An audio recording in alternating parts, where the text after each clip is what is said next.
भक्त शांति का अनुभव करते धर्म ध्वजा लहराती है।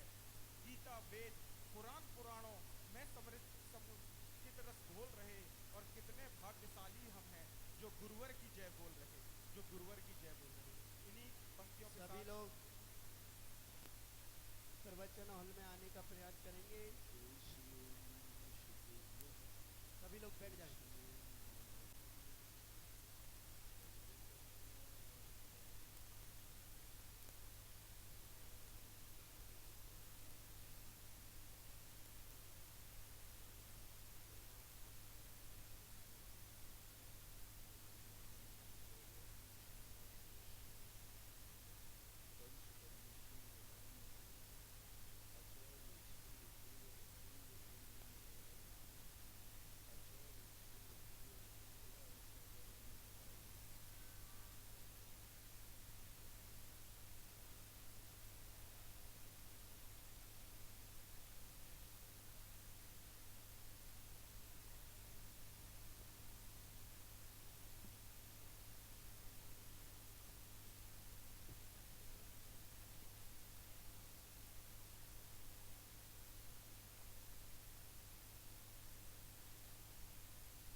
चिरकाली हूं, कल भी था, आज भी हूं और कल भी रहूंगा। ये तीन बातें जब तक तुम्हारे ध्यान में आएंगे, तुम भगवान तो क्या बनोगे, भक्ति करने का भी भाव नहीं आएगा, तुम्हें कभी चारित्र लेने का भाव नहीं आएगा, तुम्हें मंदिर तक जाने का भाव नहीं आएगा, क्योंकि तुम्हारे अंदर त्रिकाली सत्ता की एक ऐसी दुर्गंध घुस गई है, वो दुर्गंध तुम्हें सुगंध से बहुत दूर रखेगी, बहुत दूर। और दूसरों के संबंध में जब तुम्हें ये भाव आ जाता है, ये है, तो या तो हम उससे संबंध तोड़ देते हैं या उसको हम मिटाने का भाव करते हैं। या तो उसको मिटाने का भाव करेंगे, है, और या संबंध तोड़ देंगे। और ज़्यादा हुआ तो हम उससे इतने उपेक्षित हो जाएंगे, निमित्त नैमित्तिक संबंध जोड़ना बंद कर देंगे। मैं हूं और वो है, अब बीच में क्या करें, संबंध खत्म। मैं हूं और दुनिया है, अस्तिमान, कुछ भी इसमें घटा बढ़ी नहीं हो सकती। त्रिकालिक शुद्ध है, त्रिकालिक जैसा भी है, सारी दुनिया जैसी थी वैसी कल भी थी, आज भी है, कल भी रहेगी। मैं भी कल था, आज हूँ, कल रहूँगा। ये दो चीज़ें जब तक मन में, हमारे मन में घर कर जाएं, इनको कभी घर मत होने देना। बहुत बड़ी चीज़ कह रहा हूँ, शायद मैंने भी कई बार यही कहा है, अपने को पहचानो, जगत को पहचानो। लेकिन आज तुम्हें उस पहचान के पहले इसको मत पहचानो, क्योंकि तुम जहां हो वहां तुम, भूखा व्यक्ति यदि ये कह दे कि आत्मा नहीं खाती है, वो मर जाएगा, अकाल में मरेगा। पेट भरने के बाद कहो कि आत्मा नहीं खाती है, तो कम से कम 24 घंटे जिंदा रहोगे। इसलिए मैंने सोचा कि जितने तीर्थंकर मुनि बने, नित्य भावना से नहीं बने, अनित्य भावना से बने। पहली भावना अनित्य भावना, नित्य भावना कोई होती ही नहीं। नित्य तो स्वरूप है, नित्य तो त्रिकाली है, नित्य तो हमारे पास, हमारे हाथ में ही नहीं। 12 भावना में कोई नित्य भावना नहीं है, अनित्य भावना है। शुचि भावना नहीं है, अशुचि भावना है। शरण भावना नहीं है, अशरण भावना है। ये तीनों भावनाएं सबसे पहले। अनित्य भावना से हमें क्या लेना देना नहीं। जैसे ही अनित्य की अनुभूति होती है, हम जाग जाते हैं। मैं पूछता हूं आपसे, आज आपसे कह दिया जाए तुम निश्चिंत रहो, आज तुम्हारा कुछ भी नहीं बिगड़ने वाला, आज तुम्हारी मौत नहीं होगी, नींद आ जाएगी कि जागते रहोगे? हैं? अब जगाऊं? कुछ ऐसा लग रहा है आज तुम्हारी मौत हो सकती है, आप सो जाओ। हैं? कितनी मालाएं फिरवा लूं? पूरी रात भर महाराज आप तो जितनी का उतनी मालाएं फिर लो, और जैसे ये पता चला कि अब तुम्हें कोई मरोगे नहीं, जैसे ही तुम्हारे लिए कहा जब मरेंगे नहीं तो सो लो ना, महाराज माला फिर लो, महाराज जी नींद आ रही, देखो आप थोड़ा साता रखिए। रावण को अहंकार क्यों आया? क्योंकि उसको एक पता चल गया कि मुझे कोई मार नहीं सकता। हिरण्याकश्यप को अहंकार क्यों आया? क्योंकि उसे पता चल गया कि मैं मर नहीं सकता। मारीच को अहंकार क्यों आया? क्योंकि पता चल गया कि मैं एक दिन भगवान बनूंगा। मैं सदा कहा करता हूँ बड़े आदमियों से, अपने बच्चों के सामने कभी अमीरी मत दिखाना, बच्चों के सामने कभी पैसा मत दिखाना, बच्चों को कभी अपनी जायदाद मत बताना। बच्चों को जितने तुम गरीब बन सको, जितने दुखी बन सको, कल कहा था ना, भगवान के सामने, गुरु के सामने और माँ बाप के सामने कभी गरीब मत बनना, कभी गरीब मत। यदि माता पिता पूछें कि बेटा सुना है कि आजकल तू परेशानी में चल रहा है, बहुत कर्जा में हो गया है, पिताजी कैसी बात करते हो आप तो आज्ञा दीजिए, कोई कमी नहीं है। और कमी है, माँ बाप से कभी ये नहीं बोलना कि मैं गरीब हूं, मैं तंगी में हूं, मैं परेशान हूं, दुखी हूं।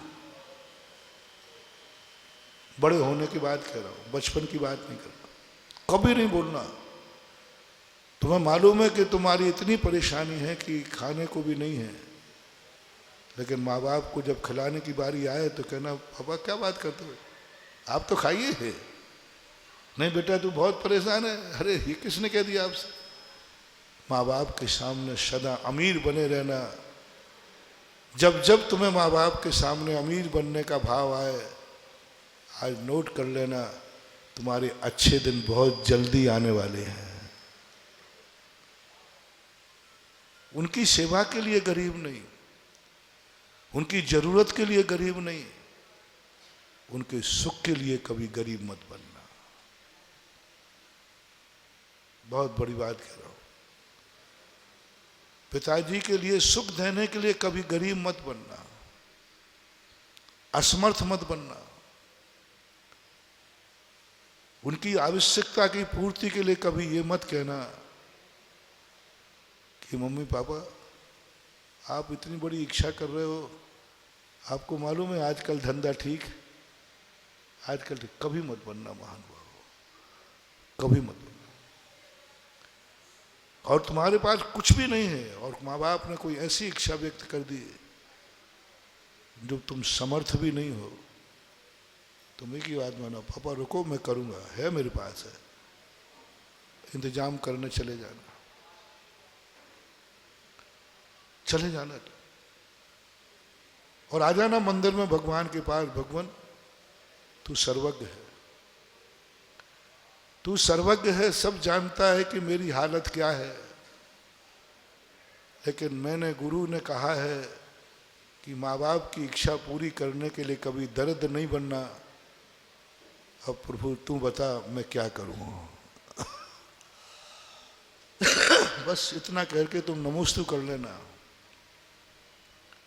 और मंदिर के बाहर निकल जाना। तुम्हें कोई ऐसा उपाय मिलेगा जो माँ बाप की इच्छा पूरी करने में समर्थ हो जाए। लेकिन ये नियम सैंपल में मत लेना कि महाराज आज मैं सैंपल अपनाता हूं, नहीं। हमारे यहाँ सैंपल भर के माल का ऑर्डर नहीं लिया जाता है। यहाँ तो श्रद्धा का विषय है। सैंपल में भर के मोक्ष मार्ग नहीं किया जाता। कोई कहे कि महाराज शांति धारा में बहुत अतिशय है, चलो महाराज आज सैंपल में करके देखता हूँ कि मेरी उंगली में दर्द है, ठीक होता है कि नहीं, नहीं होगा। कोई व्यक्ति यदि सैंपल में मुनि बनना चाहे कि महाराज मुनि बनने में सुना है कि बहुत आनंद आता है, हम पढ़े लिखे लोग महाराज ऐसे अंधी बातें पर नहीं मानते। मैं 8 दिन मुनि बन के देखता हूँ सैंपल में, आनंद आएगा तो स्थायी बन जाऊंगा, नहीं तो वापस आ जाऊंगा। तो मैं क्या कहूँगा, भैया बनने ही मत, सैंपल वाले को आनंद आ ही नहीं सकता, आ ही नहीं सकता। तुम लोग क्यों धर्म करके लूट जाते हो, क्यों माला फेर करके ऊब जाते हो, क्यों स्वाध्याय में थक जाते हो, क्यों गुरुओं की भक्ति में थक जाते हो, क्यों मंदिर जाने में थक जाते हो, क्यों पूजा करने में थक जाते हो? उसका मूल ही कारण है कि तुम हर चीज सैंपल में कर रहे हो, मजबूरी में कर रहे हो, किसी के कहने पर कर रहे हो। देखते हैं, ये भी करके देख लेते हैं, कोई मतलब नहीं, यही है, यही होगा। नियम लेता हूं मैं, माँ बाप की इच्छा पूर्ति के लिए मैं कभी गरीब नहीं बनूंगा, दरिद्र नहीं रहूंगा, असमर्थ नहीं रहूंगा। बस मन में भाव कर, गुरु के सामने मैं कभी दरिद्र नहीं रहूंगा, गुरु की इच्छा पूर्ति में कभी मैं असमर्थ नहीं रहूंगा। जिनवाणी की आज्ञा में, शास्त्रों के पन्ने में जो लिखा है, उसके पन्नों में कभी मैं अपने आप को असमर्थ नहीं कहूंगा। हमारे यहाँ मूलाचार में पूज्यवर बसुनंदी महाराज ने एक बहुत अच्छी बात कही। एक शिष्य से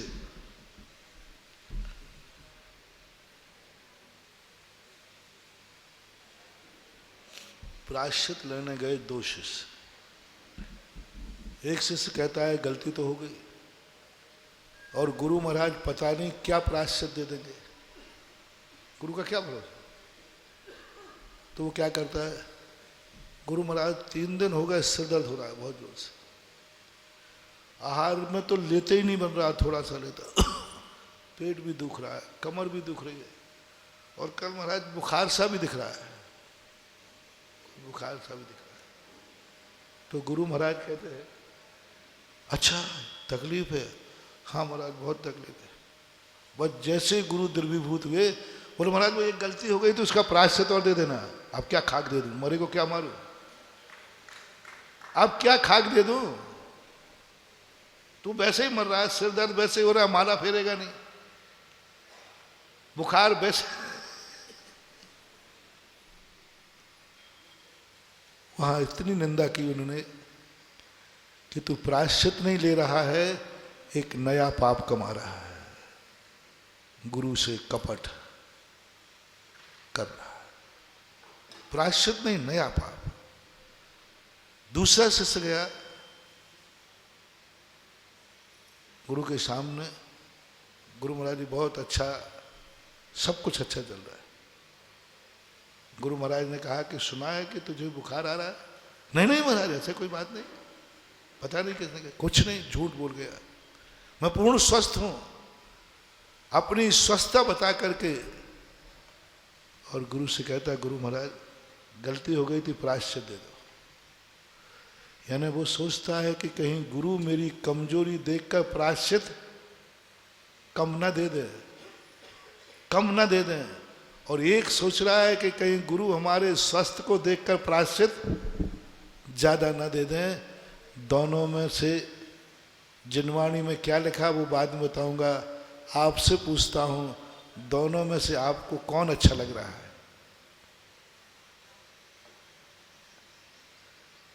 मुझे गलती हुई है, मुझे अधिक से अधिक प्रायश्चित मिले, मेरी गलती हुई है, कम से कम प्रायश्चित मिले, इन दोनों में तुम्हें कौन अच्छा लग रहा है?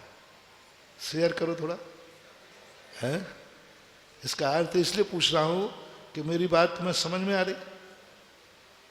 कौन सा अच्छा लगा जो कह रहा है मुझे गलती पर अधिक से अधिक प्रायश्चित मिले, और वो कम से कम मिले, ये भाव कभी गुरु के सामने मत करना, गुरु के सामने कभी कमजोर मत बनना। कम से कम उस समय जब गुरु प्रायश्चित देते हो, उस समय जब किसी गुरु को तुम्हारी जरूरत हो, उस समय जब गुरु की सेवा में तत्पर होना पड़े, उस समय जिस समय गुरु की इच्छा कोई पूरी करना पड़े जो गुरु नहीं कर पा रहे हैं और वो शिष्य से पूरी करवाने की भावना रखते, उस समय अपने आप को इतना समर्थ बना लेना, नियम लेना, मैं कभी भी गुरु के सामने गुरु की सेवा में, इच्छा में, आदेश में कभी अपने आप को असमर्थ नहीं महसूस करूंगा।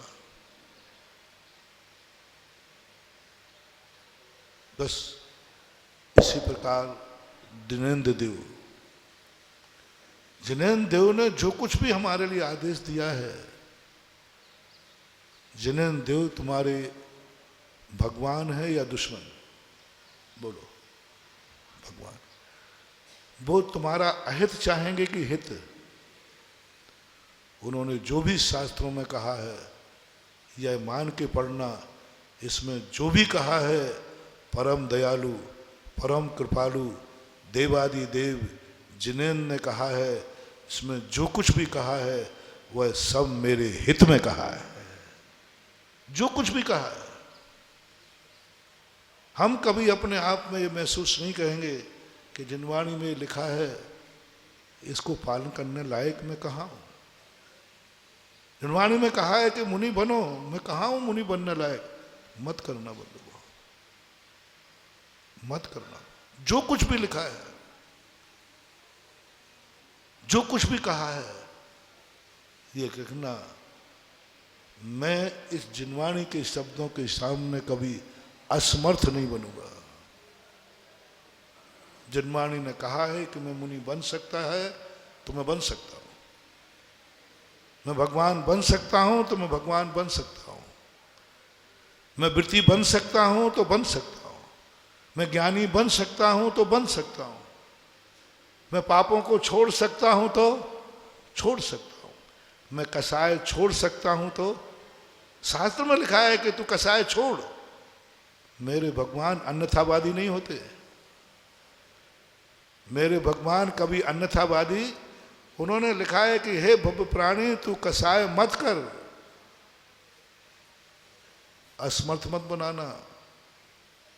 भगवान आपने कहा है, इसका अर्थ है मेरे में कसाय छोड़ने की शक्ति है। कैसे जानी आपने? भगवान आप कह रहे हो ना। मुझे तो मालूम था शायद कि मैं कसाय छोड़ नहीं पाऊंगा, लेकिन मेरे से ज्यादा ज्ञानी कौन है? जिनेन्द्र देव। प्रभु तूने कहा है, इसका अर्थ है मैं कसाय छोड़ सकता हूं। तूने कहा है कि पाप छोड़ सकता है, तू छोड़। आदेश दे रहे हैं आप, छोड़। इसका अर्थ आपने जान लिया है कि मैं छोड़ सकता हूं। उन्होंने कहा है मोह माया जाल में मत फंस। इसका अर्थ है कि मैं इसके बिना भी जी सकता हूं। एक बार प्रतीति में लाओ जिनवाणी का एक एक भाग मैं कर सकता हूं। क्यों? शास्त्र में कहा है। शास्त्र झूठा नहीं होता। जिनेन्द्र झूठे नहीं होते। नान्य था वादनो जिना। पहली श्रद्धा। सम्यक दर्शन की भूमिका कैसे बनती है? पहली श्रद्धा जो तुम्हें दूसरे के लिए नहीं, पर के लिए नहीं लगाना। सारी चीजें किसके लिए लगाना? जो कुछ भी लिखा है सब मेरे लिए लिखा है, सब मेरे लिए लिखा है। मूलाचार पढ़ना, इस मान के मत पढ़ना कि मूलाचार महाराजों के लिए लिखा है। क्या मान के पढ़ना? बोलो ना। मत बनना एक बार, मत बनना मुनि। एक बार मूलाचार इस मान के पढ़ो कि जिनेन्द्र देव ने मेरे लिए लिखा है। जो मुनि बन गए उनको मूलाचार की क्या जरूरत, जो नहीं बने हैं उनको जरूरत है। कोर्स मान लो तुम चौथी क्लास में हो, तो चौथी क्लास में पास हो चुके हैं, उनको कोर्स है कि जो अभी पास क्लास में हैं आगे बढ़ना। वो तो ज्वाइन कर चुके नौकरी, वो तो ऑर्डर पा चुके, वो तो मान चुके, वो तो अपने जीवन में उतार चुके। अब मेरे लिए लिखा है। एक बार मूलाचार पढ़ना, मेरे लिए लिखा है, बस ये मान के पढ़ना। बिल्कुल भी भाव नहीं आने देना कि मुनियों का वर्णन है। बिल्कुल भाव आने देना कि चौथे काल के महाराज का वर्णन है। मेरे लिए वर्णन, मेरे लिए कुंद कुंद भगवान भट्ट के आचार्य उपदेश दे रहे हैं, तू ऐसा कर। और अंदर दूसरी आवाज जगाना, यदि मेरे में ताकत नहीं होती तो ये आदेश गुरु देने वाले नहीं थे। मेरे में ताकत है, मैं मुनि बन सकता हूं, मैं निर्विकल्प हो सकता हूं, मैं निष्कसाई हो सकता हूं। ध्यान का सूत्र चल रहा है, मैं निष्कसाई हो सकता हूं, शुद्धो हूं, मैं शुद्ध हो सकता हूं, मैं भगवान बन सकता हूं, मैं इस मोह माया जाल को छोड़ सकता हूं। कोई कहे किसने कहा? जिनेंद्र भगवान अन्यथावादी नहीं होते। इदमें वो दृश्य में वो तत्वम नान्यान्न छान्यता। अपने ऊपर सारी प्रतीति लो, कोई कथा पढ़ो। मैना सुंदर की कथा इसलिए नहीं है कि उन्होंने पढ़ी थी, इसलिए है कि सिद्ध चक्र मंडल विधान तुम भी कर सकते हो। तुम्हारे लिए भी वही उपलब्धि है, पक्षपाती नहीं है। हर कथा को पढ़ो, हर जब भी कोई गुरु प्रवचन देवे तुम्हें मान के सुनना, ये प्रवचन मेरे लिए दिया जा रहा है। असमर्थ मत बनना, असमर्थ मत बनना। मैंने एक बार कहीं कहा था, कभी पंचकल्याण की सौधर्मेंद्र की बोली लग रही है, तुम घर में ये चर्चा मत करना कि अपन कब बन पाएंगे, अपन कहाँ बन पाएंगे।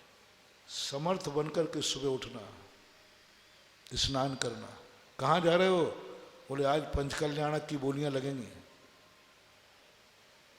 पंचकल्याण की बोलियां, थोड़ा मुखड़ा देख ले रे दर्पण में। बोले सवाल इसका नहीं है, पंचकल्याण की बोली लगेगी और मैं सौधर्मेंद्र बनूंगा, मुझे पक्का विश्वास है, पक्का विश्वास है, मैं बनूंगा। अंदर से आवाज आने दो। एक इंटरव्यू में 1000 व्यक्ति चाहिए, 10,000 लोग फॉर्म भरते हैं, 10,000 लोग तैयारी करते हैं। सबको मालूम है कि सीटें कितनी हैं? 1000। उन 10,000 को भी मालूम है कि नहीं? और 10,000 से आप एक एक से पूछना कि भाई 1000 लेना है, 9,000 फेल होना है।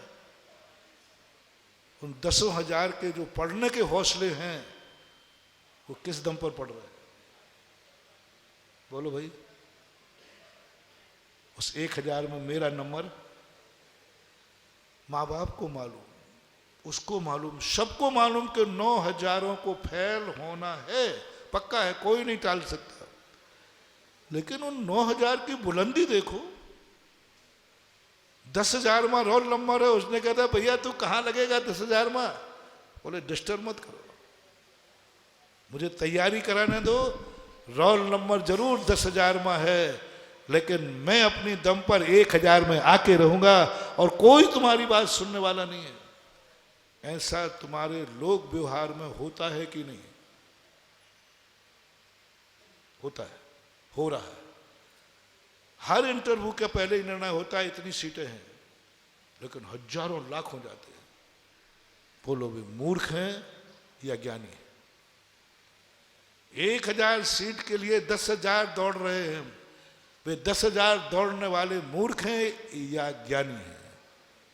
जोर से बोला करो, ज्ञानी है। बस अब ज्यादा गड़बड़ नहीं, मैं इसलिए कराता हूं तुम हाँ तो कहते जाओ, बाद में मेरी बारी है। बस क्यों ना तुम दौड़ लगाओ। आज सौधर्मेंद्र की बोली है, आज मंदिर बनाने की बोली है, आज भगवान को विराजमान करने की बोली है, आज कुछ XYZ लगाऊंगा। जेब में पैसे कितने हैं? 100 रुपया। दौड़ो, यहां आके सबसे आगे बैठो। बोले क्यों बैठो? बोले सौधर्मेंद्र की बोली लेना है। जेब में पैसा कितने हैं? 100 रुपये। अभी तक तुम्हारा बहुत पुण्य, तुम सम्यक दृष्टि जीव हो। तुम्हारे 100 रुपया भी बचा दूंगा और तुम्हारा सम्यक दर्शन भी सुरक्षित कर दूंगा। बस तुम दौड़ लगाओ, असमर्थ मत बनो अभी तक। और जैसी बोली शुरू हुई, वो 1 लाख से शुरू हुई, तुरंत आंख झुका लेना। जम सक्कई तम की रही, जमचन सक्कई च सद्धरणम। जाओ, तुम्हारी आंख डडवाई, 1 लाख से शुरू हुई। अभी तक तुम्हारी दम थी, हौसला था, असमर्थ नहीं थे। कोई ज्यादा दिन नहीं लगेगा, मरने के पहले तुम 100 धर्मेंद्र बन के मरोगे, क्योंकि तुमने धर्म कार्य में असमर्थ नहीं बने। गोमटेश बाहुबली की जब मूर्ति बनी, चामुंड राय का एक ही नियम था, मैं मां के सामने कभी असमर्थ नहीं रहूंगा। फॉर एग्जाम्पल, मां के सामने, पिता के सामने, चामुंड राय के पिता का तो उल्लेख कहीं मिला नहीं, उनकी मां का उल्लेख। एक ऐसे अनहोनी घटना लेकर मां चिंतित हो गई। पूज्यवर नेमीचंद महाराज का प्रवचन ऐसे ही चल रहा होगा श्रमण बेरगोल में, और उन्होंने एक कहानी सुना डाली कि बाहुबली की भरत चक्रवर्ती ने उदयपुर में बाहुबली की मूर्ति बनाई थी,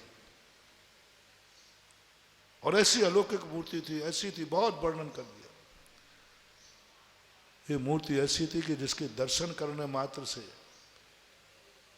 व्यक्ति को निधत्त निकाचित कर्मों का क्षय हो, शुद्ध दशा, सब में वर्णन कर दिया गया। जैसे जिन बिंबों का वर्णन अपन लोग करते हैं, वो मूर्ति अलौकिक है, वो मूर्ति ऐसी है। कभी भी कोई मूर्ति का हम लोग भी वर्णन करते, चांदखेड़ी के आदिनाथ अलौकिक करते, फलाने स्थान के महावीर जी, सब करते हैं। ऐसे वहां हुआ, मां के मन में भाव आया, हे भगवान, जैसा देखो, गुरु की बात पर देखना, उस मां की कैसी मां थी। उसने ये नहीं कहा महाराज तो कहानियां सुनाते रहते कब मूर्ति बनाई होगी और कहाँ होगी, लेना देना क्या है, लेना देना क्या। महाराज ने कहानी सुनाई, भरत ने बनाई होगी करोड़ों सागर पहले, 1 कोड़ा कोड़ी सागर वर्ष पहले। चामुंड राय और आदिना भरत चक्रवर्ती के समय का काल कितना है, कुछ कम, 1 कोड़ा कोड़ी सागर पहले। 1 कोड़ा कोड़ी सागर वर्ष के पहले की कहानी कौन मन लगा के सुनेगा। हाँ बनी होगी महाराज, ठीक है, आप कहोगे हाँ महाराज सुना रहे हैं तो बनाई होगी, होगी, ठीस लगी। गुरु जो महिमा गा रहे हैं, उसके मन में एक अंतर की पर्याय, गुरु का वचन, शास्त्रों के उवाच, माँ बाप का संस्कार आत्मा की पर्याय बन जाए, शब्दों की पर्याय नहीं, आत्मा की पर्याय बन जाए। और आत्मा की पर्याय जब बनेगी, जब गुरुदेव सुना रहे हैं, हो ऐसी मूर्ति का दर्शन कब होगा, आत्मा की पर्याय बन गई। ऐसी मूर्ति का दर्शन कब होगा, कब करूंगा ऐसी मूर्ति का दर्शन, कब करूंगा। बस प्रश्न खत्म हो गया। वो धुन उसको लगी। जब कोई धुन में होता है तो व्यक्ति की अंदर की भावना बाहर प्रकट हो ही जाती। आज चामुंड राय घर आए, माँ उस उत्साह से नहीं बोली बेटा आ गए,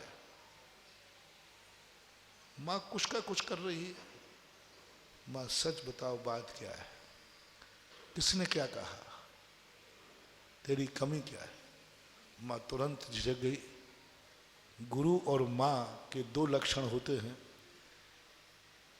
वे अपने बेटे को सदा असमर्थ मानते हैं। दोनों विरोधी बातें गौर से सुनना।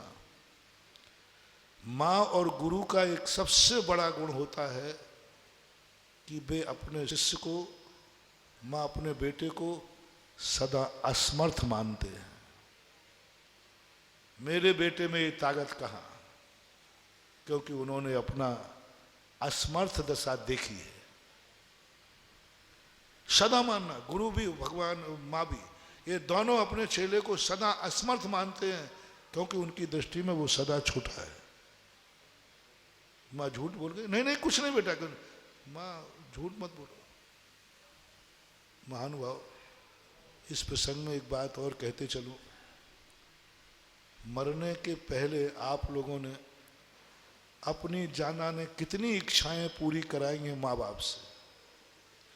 ऐसा कौन व्यक्ति बैठा है, अपन सब, मुझे भी ले लेना, सबको लेना, जिसने अपनी कोई ना कोई इच्छा माँ बाप से पूरी ना कराई हो।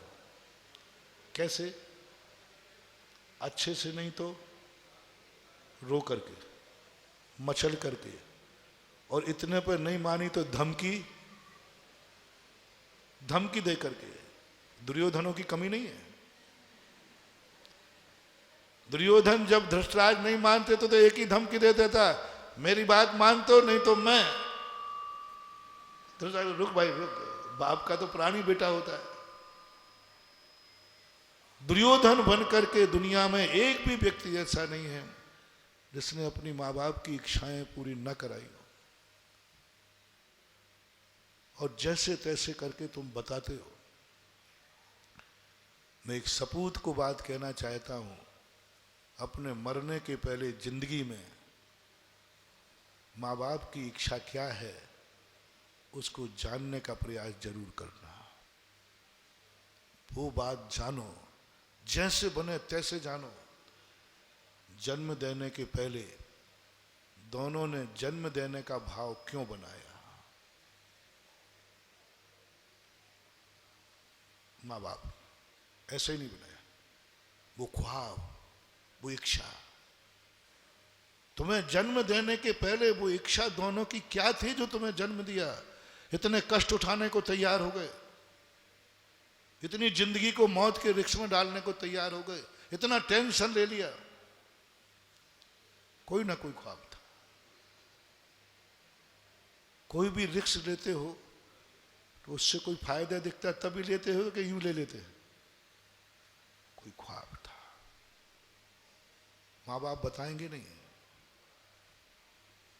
वो नहीं बताएंगे, लेकिन तुम्हें जानना है जैसे बने तैसे। 9 महीने तुम गर्भ में थे,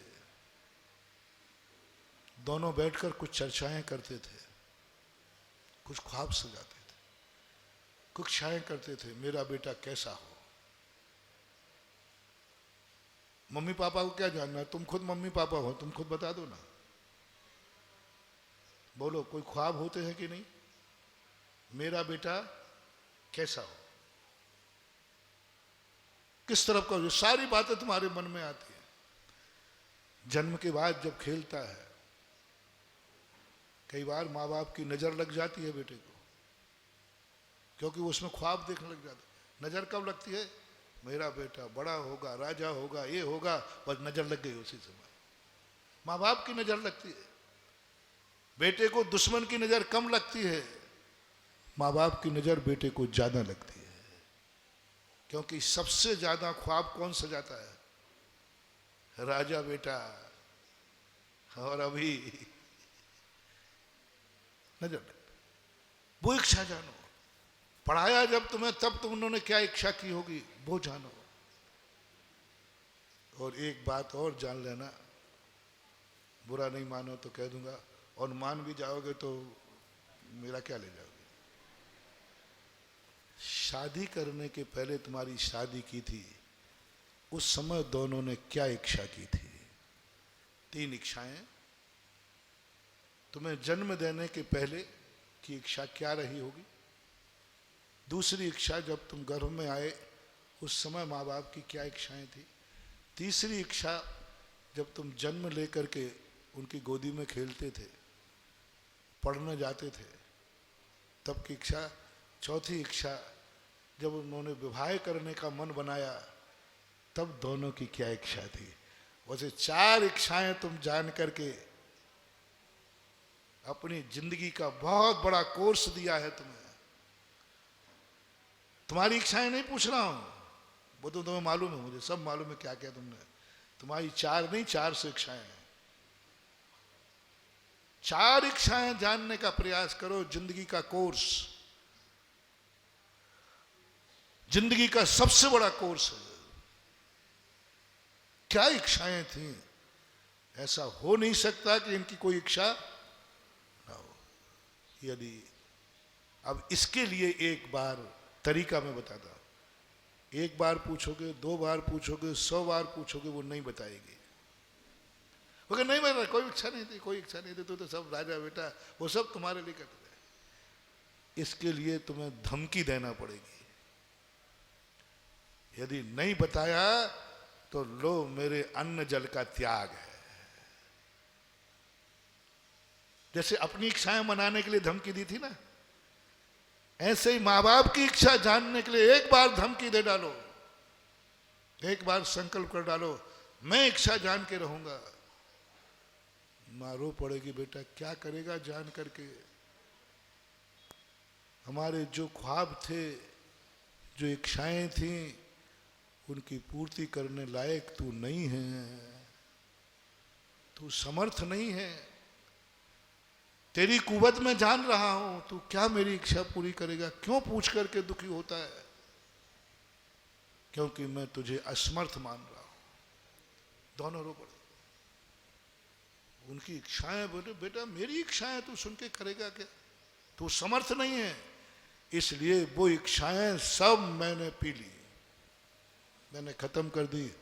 अब मात्र एक ही इच्छा है, तू सुखी रहे। त्याग देखना मां बाप का। इच्छाएं थी कि नहीं पहले बताओ? आप सब मां बाप हो, थी कि नहीं? लेकिन अब उन्होंने जवाब क्या दिया? छोड़ उन सब इच्छाओं को, अब तो मेरी एक ही इच्छा है, तू सुखी रहे, बस और कुछ नहीं देखना चाहता हूं। ये इच्छा आज है, कल नहीं थी, जन्म के पहले नहीं थी, बचपन में नहीं थी, शादी के पहले नहीं थी। अब शादी के बाद जब तू अपने पैर पे खड़ा हुआ और उन्होंने जान लिया ये क्या मेरी इच्छा पूरी करेगा, जोरू का गुलाम, ये क्या मेरी इच्छा करेगा पूरी, ये अपने खुद के ही खर्चे नहीं पूरे कर पा रहा है, ये क्या मेरी इच्छा पूरी करेगा, मंदिर ही नहीं जा रहा है, ये मंदिर क्या खाक बनाएगा। आज मंदिर भेजने के लिए मुझे कहना पड़ रहा है, आज ये मंदिर ही नहीं जा रहा है। और मैं कहूं कि मेरी इच्छा थी कि ये बड़ा होके मंदिर बनाएगा, क्या खाक बनाएगा, तो मंदिर ही नहीं जा रहा है। मेरी इच्छा थी कि ये कल मुनि बने। हाँ, एक सम्यक दृष्टि माँ अपने बेटे को जब गोदी में लेती है नग्न अवस्था में, तब एक ही प्रार्थना करती है, हे प्रभु जैसा बालक को मैं नंगा आज देख रही हूं, वो आंखें धन्य हो जाएंगी कि बड़ा होने के बाद यह नग्नता दिगंबर मुनि के भेष में दिख जाए। शुद्धोसी बुद्धोसी निरंजनोसी। पूज्य रविशरण महाराज ने एक मंदालसा नाम की माता का वर्णन किया है। मंदालसा किंवदंती में कुंद कुंद की माता का भी वर्णन आता है। बचपन में जब बेटे को नग्न देखती थी, बस एक ही बात करती थी, यह बेटा यह नग्नता मुनि के रूप में परिवर्तित हो जाए। वो दिन कब आए, ये इच्छा उन्होंने की थी। आज इसको मैं क्या मुनि बनने की बात सुनाऊं, ये तो मुनि महाराज को आहार देने भी कह रहा है, मैं गुटखा नहीं छोड़ूंगा चाहे आहार भली नहीं देना पड़े, मैं रात्रि भोजन नहीं छोड़ूंगा, महाराज को आहार दे जा। नहीं नहीं मैं आहार नहीं दूंगा, महाराज सौगन कराएंगे रात्रि का त्याग करा देंगे, महाराज गुटखे का त्याग करा देंगे। माँ ने कह लिया जो आहार देने लायक नहीं बन पा रहा है वो मुनि क्या बनेगा। पी गई वो भावना, पी गई वो भावना जो उसने बचपन में मुनि बनने का भाव आया था। तुम्हारी हरकत देखकर, तुम्हारी असमर्थता देखकर, तुम्हारे संस्कार देख करके क्या बनेगा ये मुनि? क्या बनेगा मुनि? आहार देने से बड़ा गुटके को मान रहा है। वो कह रहा मुनि को आहार देना बंद छोड़ सकता हूं लेकिन गुटका नहीं छोड़। तो क्या खाक बनेगा ये मुनि? पी गई वो शक्ति को, अब उसकी इच्छा खत्म हो गई। अब वो कुछ नहीं बोलेगी, नहीं बताएगी। वो क्या कहेगी, क्या सोचेगी कि बुढ़ापे में कभी असमर्थ हो जाऊं तो मुझे कंधे पर बैठाल कर श्रवण कुमार के समान तीर्थ यात्रा करा देगा, क्या खाक खराएगा। इसका तो मंदिर जाने का ही भाव नहीं हो रहा है। मंदिर जाने में कुतर कर रहा है, क्या रखा मंदिर जाने में? मंदिर जाने का परिणाम इसका नहीं हो रहा है।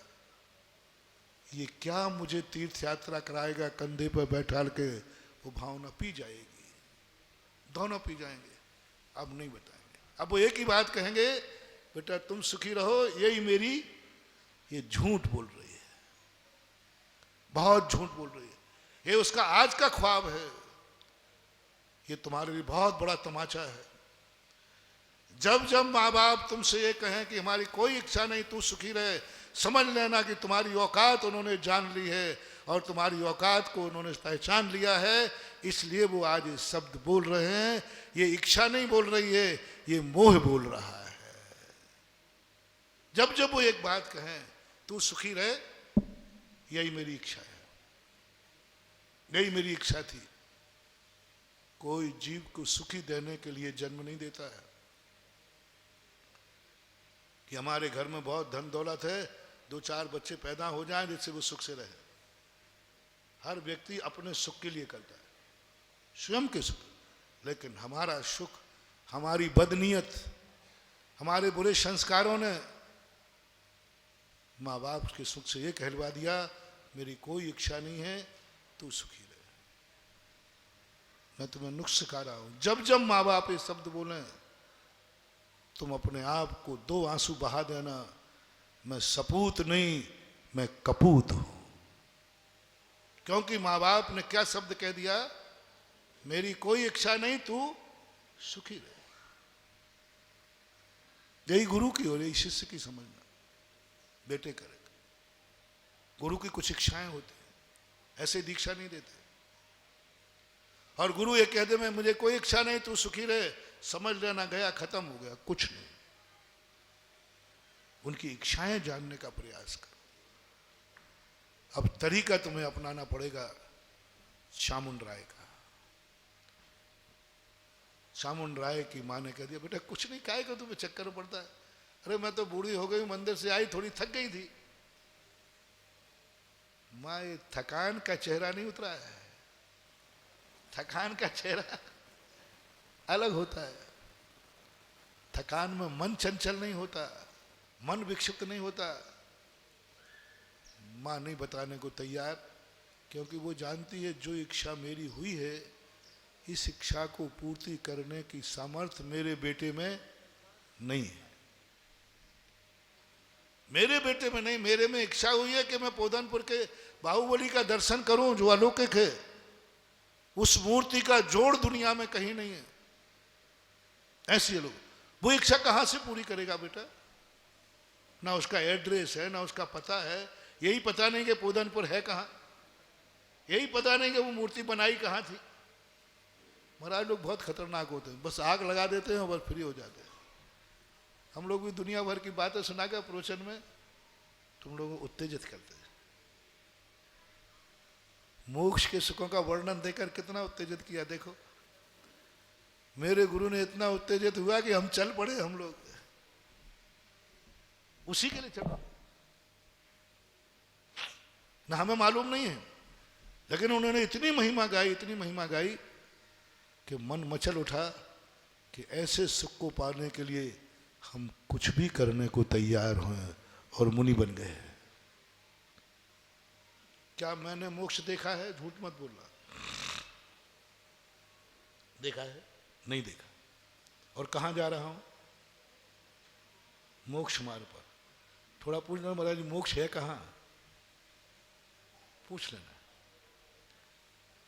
तो मैं कहूँगा वो आचार्य जी से पूछना, तो आचार्य जी पास चले जाना, आचार्य जी आपके चेलों ने मोक्ष मार्ग पर जा रहा है, मोक्ष है कहाँ? तो वो कहें ज्ञान सागर से पूछना, ज्ञान से करें कुंद कुंद स्वामी से पूछना। कुंद कुंद स्वामी कहें गोदमो पूछो, गौतम से पूछो, और गौतम स्वामी कहें कि मेरे से क्या पूछते, साक्षात भगवान महावीर स्वामी से पूछो। कहा कहीं का मेला चल रहा है, लेकिन प्रतीति में आ गया, अनुभव में आ गया, कुंद कुंद स्वामी की वो बात अनुभव में आ गई, वो सुख, वो आनंद, वो अतीन्द्रियपना, वो अदेहज सुख मैं पाऊंगा, मैं पाऊंगा। कूद पड़ा, सम्यक दृष्टि के मन में आएगा, मैं पाऊंगा वो स्वरूप, सम्यक दर्शन हो गया। चल पड़ा मोक्ष मार्ग पर, मंजिल का पता नहीं है, मुनि बन गया। कठिन मार्ग है, मिलेगा कि नहीं मिलेगा पता नहीं, चल पड़ा, चल पड़ा, मिलेगा कि नहीं मिलेगा, चल पड़ा हूं। रास्ते में और कितनी पर्यायें लेना पड़ेंगी, मोक्ष पंचम काल में नहीं है, फिर भी मोक्ष मार्ग पर चल पड़ा। कुंद कुंद स्वामी चल पड़े, हम लोग सब चल पड़े। सम्यक दृष्टि चलने की तैयारी करता है और मोक्ष का पता नहीं है, लेकिन चल पड़ा है। कितना बड़ा हौसला, मंजिल पता हो, मंजिल का ठिकाना पता हो, मंजिल प्राप्त होना हो, तब चलना बड़ी बात है। मंजिल का पता नहीं, मंजिल की दूरी का पता नहीं, कब पहुंचूंगा ये पता नहीं, बस इतना मालूम है कि मैं चल रहा हूं। एक चिड़िया समुद्र में एक एक दाना डालकर सुखाने का बात कर रही थी। लोगों ने कहा क्या होता है एक दाने से? उसने एक ही जवाब दिया, मेरे रेत के दाने से समुद्र तो नहीं सूखेगा, लेकिन संबंध सुखाने वाली इतिहास में जब नाम लिखा जाएगा तो उसमें नाम आएगा कि चिड़िया ने भी प्रयास किया था। पंचम काल के मुनि दशा का जो वर्णन है बड़ा विचित्र वर्णन है। करोड़ों सालों में जो परिणाम से चौथे काल का मुनि कर्मों की निर्जरा करता है, पंचम काल का उस परिणाम से मुनि एक साल में वो कर्मों की निर्जरा कर लेता है। क्यों? क्योंकि मार्ग पर इतना विश्वास, मंजिल पता नहीं, मंजिल मिलना नहीं भव में, लेकिन मोक्ष मार्ग पर चलूंगा, चलूंगा। और संख्या निर्धारित कर दी 608 जीव, कोई बात नहीं, मेरा नंबर उसमें आएगा। 3 काम 9 करोड़ लाइन में है, और सीटें कितनी खुलती हैं?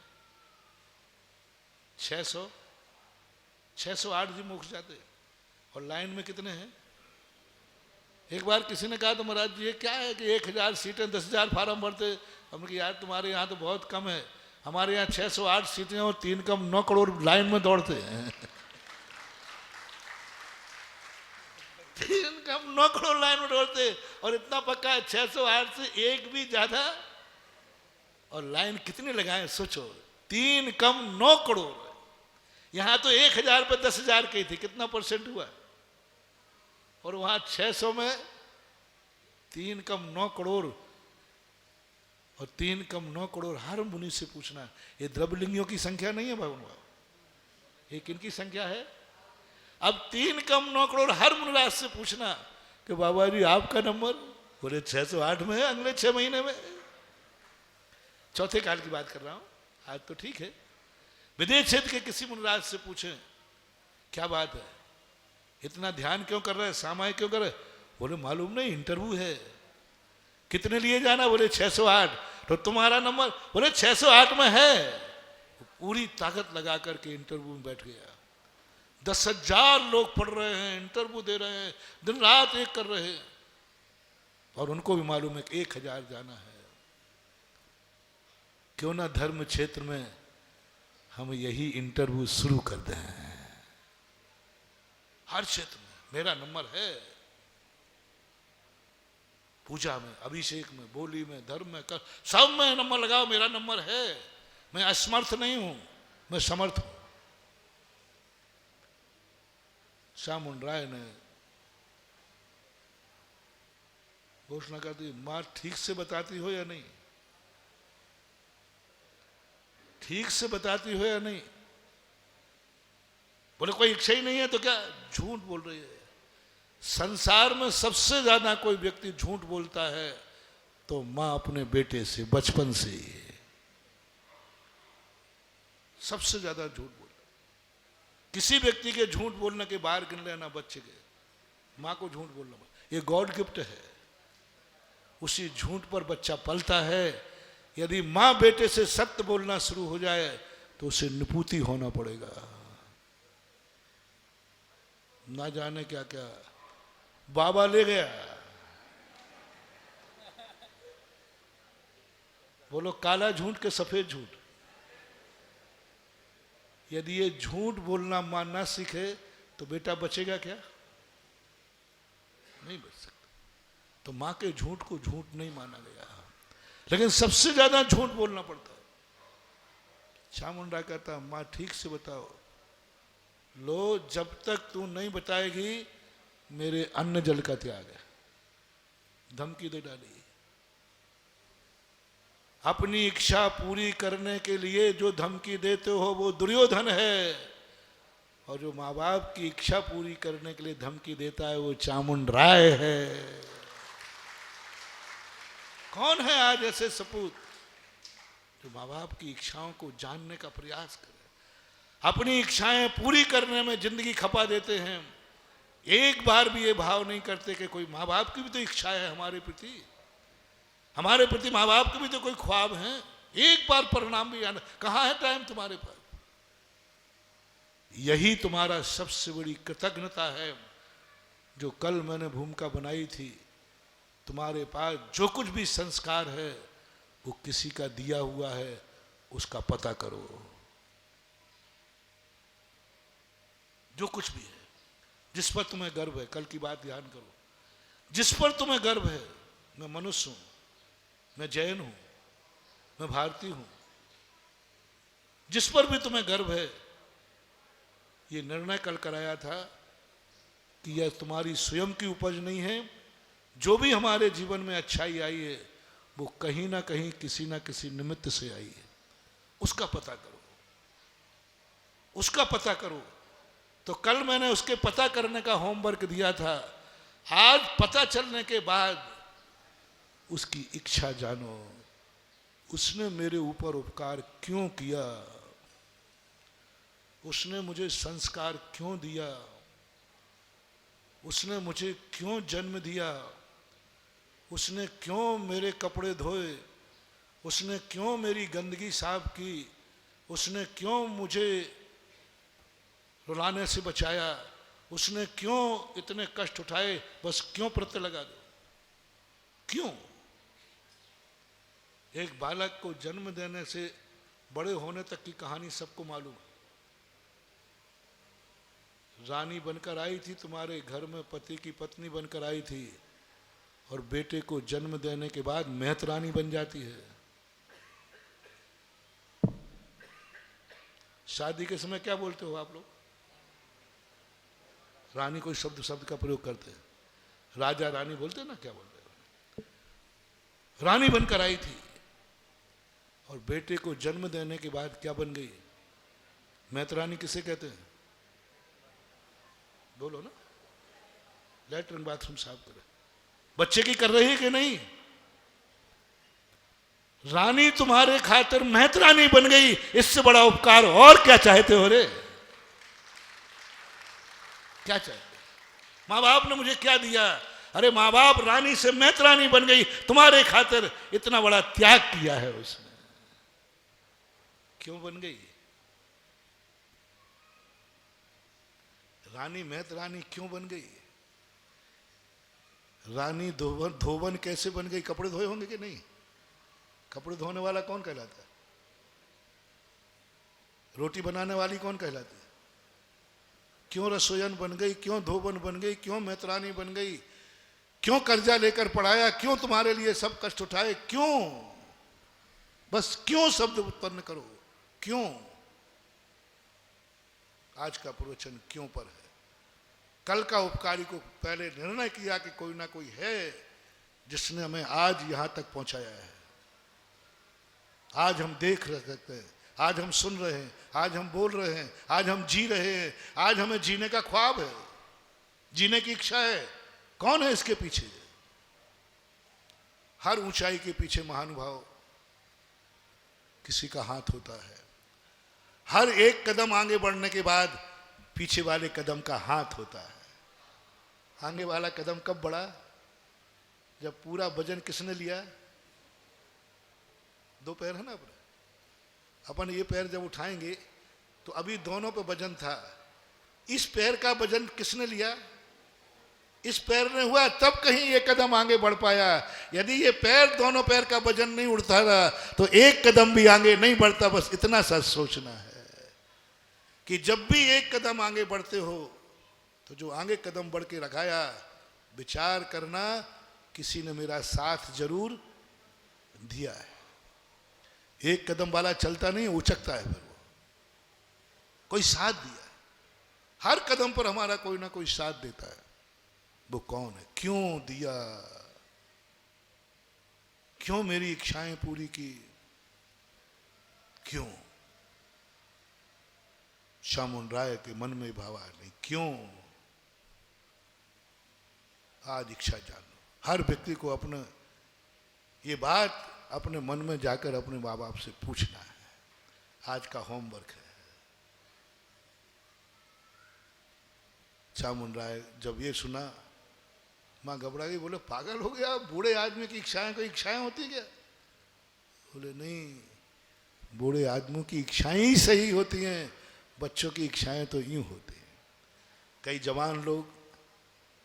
जवान लोग बूढ़ों की यूं उपेक्षा करते हैं, बूढ़ों को सबको अलग करो, ये बूढ़े ठेड़े लोग, और जवानों को थोड़ा अधिकार आ जाए, बूढ़ों की क्या उपेक्षा करते हैं। आपके घरों में भी और समाज में भी। तुम जवान क्या होते हो? माँ बाप से चुप बैठो, बुद्धि सटिया गई है। अरे जिस माँ बाप को तुम सटियाना कह रहे हो उसमें इतनी अकल तो थी कि तुझे बड़ा कर दिया, इतनी तो अकल थी कम से कम। नहीं सोच पाते। हर जवान बेटा माँ बाप को बड़े होने के बाद इडियट समझता है, मूर्ख समझता है। सभी नहीं, ज्यादातर। हर समाज में युवा वर्ग सामने आ जाते हैं, बूढ़े लोगों की उपेक्षा कर देते हैं। क्या जाने बूढ़े लोग। बारात में लोग, जवान लोग बूढ़ों को पसंद करते हैं या नहीं करते? जवान लोग बताओ, बाराती लोग, बारात जाना है कहीं, सबसे अच्छी बारात कौन है? कोई जवान बताएगा। जिसमें जवानी जवान हो या जिसमें बूढ़े लोग भी हो? थोड़ा देखो, मुझे शेयर करो क्योंकि मुझे मालूम नहीं, थोड़ा बहुत दिन हो गए ना। जवान लोग क्या पसंद करेंगे? बारात में जवान ही जवान जाना चाहिए कि बूढ़े भी जाना चाहिए? जवान यही कहेंगे बुढ़ों को एक को मत ले जाओ। ऐसे ही हुआ। एक बारात थी, बारात में सारे जवान जवान लोग गए और बड़े मस्त, एक बूढ़ा नहीं आया। मस्ती, अब मस्ती तो मस्ती होती है। अब बाप के जवान क्या मस्ती करे? कोई बूढ़े को नहीं ले गए, सब जवान गए। और जब जवान ही जवान हो तो उनकी मस्ती बहुत बेढंगी होती है। फिर पीना, खाना पीना, अब कौन है? और बस इन लोगों जम के पी पा करके, और वो बारात लगती ना, ले जाते घोड़े पे बैठ करके, खूब नाचते गए। तो बारात लेने के पहले एक रिवाज है भारत में कि पूरे परिवार के लोग घर में घुसने के पहले दरवाजे पर बारात का स्वागत करते हैं। वो स्वागत नहीं है, वो औकात देखते हैं। तो ये सब झूम रहे थे, झूम शराबी। सासू समझ गई कि इसमें सब छोकरे छोकरे आए, और छोकरों छोकरों के साथ बेटी का विवाह करना कितना खतरनाक हो सकता है। तो बताते वहां कुछ मांग होती है, जो भी होता पूरी नहीं, तो बाकी तुम जोड़ लेना, हमें तो थोड़ा थोड़ा से मालूम। कुछ वहां मांग दस्तूर होता है, कुछ देना पड़ता है, कोई कपड़ा बिछाते हैं, ऐसा वो उठाता है, करते हैं, आगे तुम जोड़ लेना। तो बोले बारात तो जब अंदर आएगी, सासू ने मांगी एक कुआ भर शक्कर लाओ, एक कुएं भर शक्कर लाओ। अब छोकरे तो अब कुएं भर के शक्कर कहां से लाए? बारात आगे नहीं लगेगी, दरवाजे पर। अब सब छोकरे एक दूसरे का मुंह देख रहा है, कुएं भर शक्कर कहां से लाए? बारात वापस लो की जनवान, कुएं भर शक्कर लाओ, तब जाकर के वो आगवानी होगी। वो तोरण करते ना, तोरण। अब सब कहने लगे दादाजी तो आए ही नहीं। अरे तू लाया ही नहीं, आए क्या है? आए नहीं, तूने तो सब बूढ़ों को लगा के एक तरफ झाड़ू लगा दी। क्या हुआ? अब सब लौट के दो चार गए। बूढ़े लोग, अरे भैया हम तो बूढ़े, हम क्या करेंगे? पर बूढ़े कोई कम नखरे थोड़ी करते, पर ध्यान रखना है। बूढ़े अड़ गए, वो जान गए कि कुछ ना कुछ मामला है, वो तो पहले ही जानते, तो होना यही है। तो सब ने पैर पड़े, दादाजी गलती हो गई, अब चलो। दादाजी गए पगड़ी मगड़ी बांध के, लठिया टेकते हुए। अब बारात आई, एक कुएं भर शक्कर लाओ ब्याई जी। समधी साहब से बोलते हो, हाँ ला दूंगा, एक कुएं का 2 कुएं ला दूंगा। छोकरे कहते दादा की बुद्धि सटिया गई, एक कुएं 2 ला गए, 1-2 किया। समधन साहब कुआं आप भेज दो, शक्कर में भेज दूंगा, क्योंकि हमारे कुआं, हमारे आगे कुएं छोटे बड़े हैं। कल के दिन तुमने क्या, ये तो छोटा है बड़ा है, कुआं आप भेज दो, शक्कर में भेज दूंगा। सासू समझ गई कोई बूढ़ा आ गया इनमें। महानुभाव, कितने भी जवान छोकरे, तुम कितने भी ताकत रखना, ताकत तुम में है, लेकिन अनुभव का जो कुआं है, अनुभव की जो कुआं भर शक्कर है, ना उधर शक्कर चाहिए थी ना इधर शक्कर देना था। मात अनुभव की बात थी कि कोई समझदार है वहां जहां मेरी बेटी जा रही। तो चामुंड राय ने तो कभी अपने माँ के अनुभव को ठुकराया नहीं। उन्होंने कहा नहीं माँ, आपका अनुभव झूठा नहीं हो सकता। अंत में मजबूर होकर माँ ने कहा बेटा देख, तू मन में मत लगाना, तू समर्थ नहीं है, तू नहीं कर पाएगा। मैंने आज महाराज के मुख से चामुंड राय की वो बाहुबली भगवान की मूर्ति का वर्णन हुआ, तो बस जब से मन आ गया, वो दिन कब आएगा जब ऐसी अलौकिक मूर्ति का मैं दर्शन, बस एक इच्छा मेरे में है। चामुंड राय ने आओ देखा ना ताओ, माँ का हाथ पकड़ा, चलो मैं कराऊंगा। अरे पागल कहीं का, एड्रेस पता नहीं हो तू दर्शन कराएगा? सुन तो सही क्या है। बोले क्या सुन लिया? गुरु ने कहा है और माँ को इच्छा हुई है, तो बेटा पूरी ना कराए तो मैं बेटा कहेगा। माँ के अंदर वही इच्छा पूरी होती है जो समर्थ बेटा होता है, अन्यथा इच्छा ही नहीं होती। यदि मैं समर्थ नहीं होता माँ, तो आपके अंदर इच्छा नहीं आती, और यदि इच्छा किसी के अंदर नहीं आती तो गुरु महाराज अपने वैसे ही गाल नहीं बजाते। साधु अपने मुख से कुछ बोलता है तो समझ लेता है कोई ना कोई दुनिया में मेरी बात को मानने वाला है कोई दुनिया में, तभी बोलता है। यानी महाराज ने जान लिया था कोई ना कोई मेरी बात को समझेगा और ऐसी मूर्ति के दर्शन करने का भाव करेगा। बड़ी नहीं कहा, और नियम से तेरे मन में इच्छा नहीं आती, यूं छोड़ के चली जाती। घर तक तू इच्छा लेके आ गई, यानी तेरे बेटे में ये दम है, हाथ पकड़ के चल दिया। कहां जाएगा? बोले जहां चाहे वहां रहे, मैं घर जब ही लौटूंगा जब उस अलौकिक मूर्ति का दर्शन करा दूंगा। मां घबरा गई। मां ने कहा कि बेटा तू मेरी बात मान जा। बोले नहीं मानूंगा तो नहीं, तू नहीं जाएगी तो गोदी में उठा के ले जाऊंगा, लेकिन दर्शन तो कराऊंगा।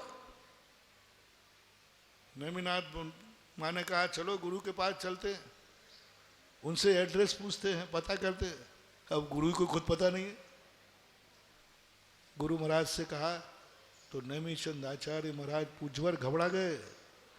उन्हें क्या मालूम कि हंसी हंसी भी कभी भक्त और बेटा, गुरु का शिष्य, सच्चा शिष्य गुरु की बात को कभी हंसी में नहीं लेता, और सच्चा बेटा कभी माँ बाप की बात को हंसी मजाक में नहीं लेता। उन्होंने कहा है, आपने कहा है। नेमिचंद महाराज कोई जवाब नहीं दे पाए, बैठ गए। बोले बेटा आज नहीं कल जवाब दूंगा। पूरी रात चिंता में रहे, कहाँ भेजूं बेटे को। बेटा संकल्प करके निकल चुका है, वो लौटेगा नहीं, मर जाएगा। मैंने ऐसा प्रवचन कहाँ का दे डाला। उनको पश्चाताप हुआ।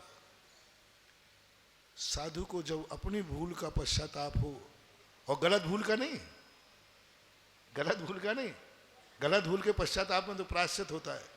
अच्छी भूल मैंने तो अच्छे के लिए कही थी, धर्म की प्रभावना के लिए कहा था। मैंने तो इसलिए कहा था ऐसी ऐसी मूर्ति बनाने वाले चक्रवर्ती हो गए, महिमा बता, यहां तो साची साची हो गई। अब क्या करें। सुबह सुबह महाराज को अर्धरात्रि में निद्रा आ गई, और निद्रा में स्वप्न देखा, और स्वप्न में उनको आया, और सुबह उठकर कहते कहाँ जाना है। बाहुबली तो यहीं है। बोले कहाँ है। चामुंडराय तीर उठाओ, सूरज को देखो, और पीठ पीछे तीर फेंक दो, जिस शिला पर गिरेगा वहीं बाहुबली प्रकट हो जाए।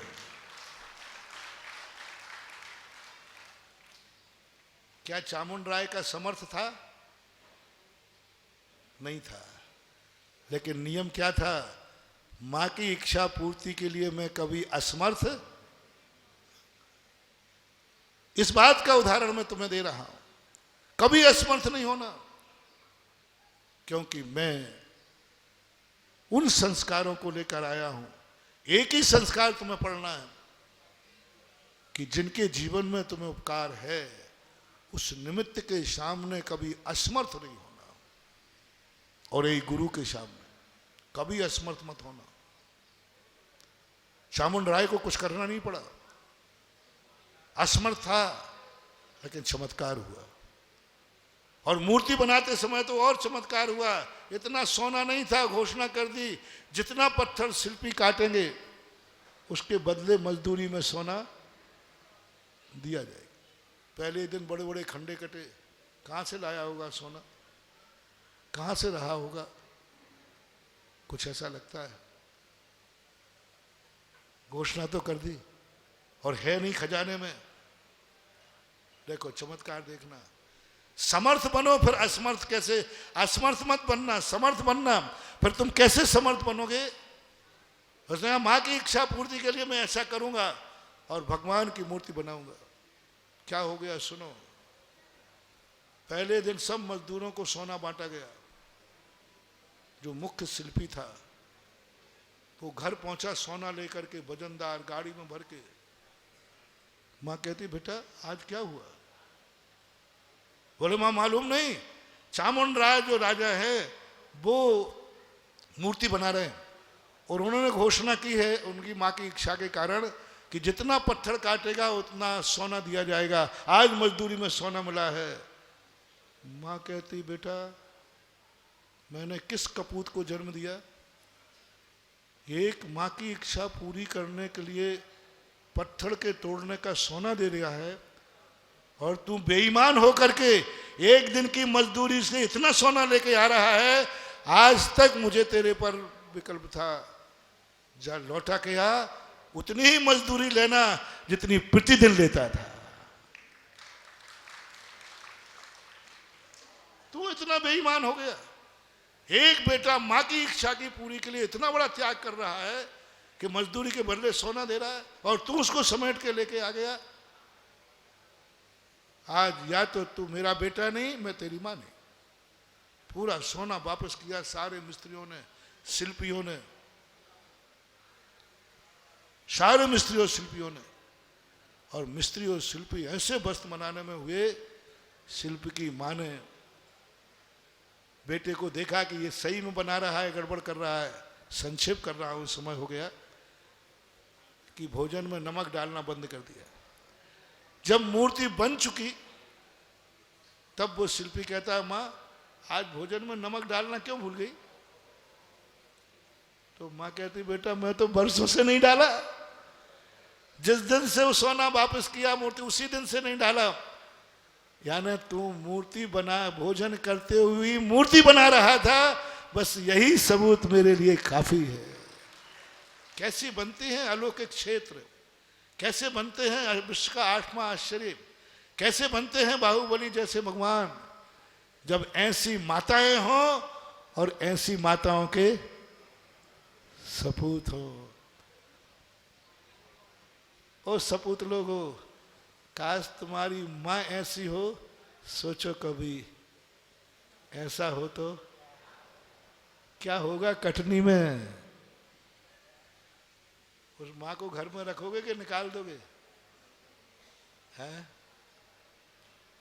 क्या करोगे ये तो सोचो पहले। ऐसी एक माँ चाहिए, एक ऐसा वो जीव चाहिए जो गुरु और जनवाणी की बात को ये माने कि मेरे जीवन में ये कब घटित होगा, मेरे जीवन में कब आएगा। और दूसरा वो बेटा चाहिए कि मेरी जिंदगी मेरी इच्छाएं पूरी करने के लिए नहीं है, मेरे माँ बाप ने जन्म दिया है मुझे माँ बाप की इच्छा पूरी करने के लिए। तुम्हारा खाना पीना जो कुछ भी है सब एक ही शब्द है। क्यों खा रहे हो? माँ बाप की इच्छा की पूरी के लिए। क्यों कमा रहे हो? माँ बाप की इच्छा पूरी के लिए। ये मत बोलना कि 90% आप 2 भाषाएं बोलते हो। क्या कर रहे हो? पापी पेट पाल रहा हूं, फैंसी ड्रेस सही कर रहा हूं, पापी पेट पाल। दूसरा, बाल बच्चे पाल रहा।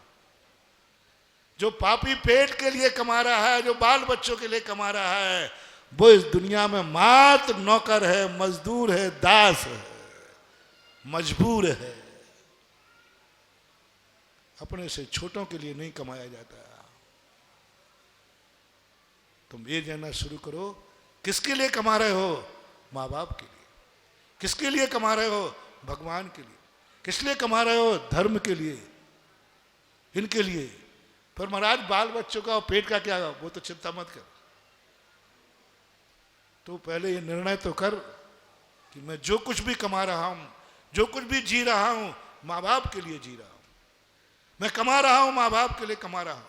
मैं जो कुछ भी कर रहा हूं, आज जिंदा हूं तो माँ बाप के लिए जिंदा हूं। मैं माँ बाप के सामने असमर्थ नहीं रहूंगा।